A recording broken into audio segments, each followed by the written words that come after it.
नमस्कार मंडळी, स्वागत आहे तुम्हा सर्वांचं. तर मंडळी, आज 1.5 दिवसांच्या बाप्पांचं विसर्जन होत आहे आणि झालेलंही आहे.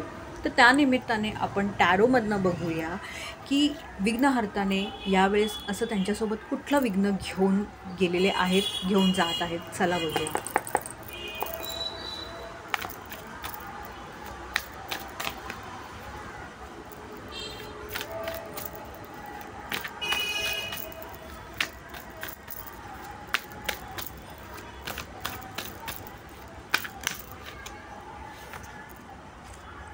तर मंडळी, काही कार्ड्स अक्षरशः उडून आलेले आहेत, तर ते घेत आहे.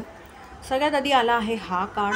हे सांगेन की मंडळी, तुमची जर कुठली नवीन सुरुवात होत नसेल, तुमच्या मनात खूप गोंधळ चालू होता कुठल्या तरी गोष्टीला घेऊन, काही गोष्टींची स्पष्टता मिळत नव्हती, काही सत्य बाहेर पडत नव्हतं, तर नक्कीच ते ज्या गोष्टींमुळे अडथळे निर्माण करत होते, ती गोष्ट, ते जे विघ्न आहे ते बाप्पा घेऊन गेले आहेत. आणि नक्कीच तुम्ही ज्या गोष्टीच्या शोधात आहात ती तुम्हाला लवकरच मिळेल. दुसरा कार्ड हा आहे आणि हा कार्ड हे सांगत आहे, तुमचं प्रेमी जीवन जर कुठेतरी सतत अडकून राहिलेलं होतं, की तुम्हाला स्थळं येतात, तुम्हाला पसंती मिळते, पण कुठेतरी पुढे काहीच गोष्टी सरकत नाही आहे, तर नक्कीच ते एक विघ्न बाप्पा घेऊन गेलेले आहेत. आणि नक्कीच तुम्ही बघू शकता इथे की हा माणूस या घोड्यावरती बसलेला आहे, हा घोडा पुढे जात आहे, तर नक्कीच गोष्ट पुढे सरकणार आहे. आणि तुम्ही जर समजा अतिभावनिक होत असाल कोणाच्याही बाबतीत, तर तो अतिभावनिकपणा आहे ना, तोही कुठेतरी बाप्पा स्वतःसोबत घेऊन गेले आहेत. म्हणजे भावनांना घेऊन तुम्ही एक समतोलता ठेवाल.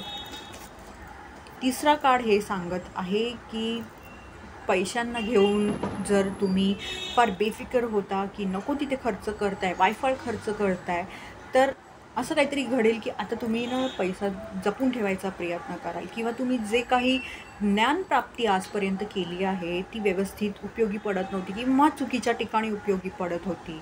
पैसा गुंतवणूक करण्याच्या बाबतीत जर काही चुका होत होत्या किंवा काही गोंधळ असेल, तर नक्कीच ते सगळे अडथळे बाप्पा घेऊन गेले आहेत. आणि हळूहळू का होईना, पण ह्या प्रकारे तुमचा पैसा वाचला जाईल. कुठेतरी योग्य ठिकाणी तुमचं तुम्ही ज्ञान लावायला सुरुवात कराल, योग्य ठिकाणी पैसा गुंतवायलाही तुम्ही सुरुवात कराल. हेच काही असे विघ्न बाप्पा स्वतःसोबत आज घेऊन गेलेले आहेत आणि घेऊन जात आहेत. धन्यवाद.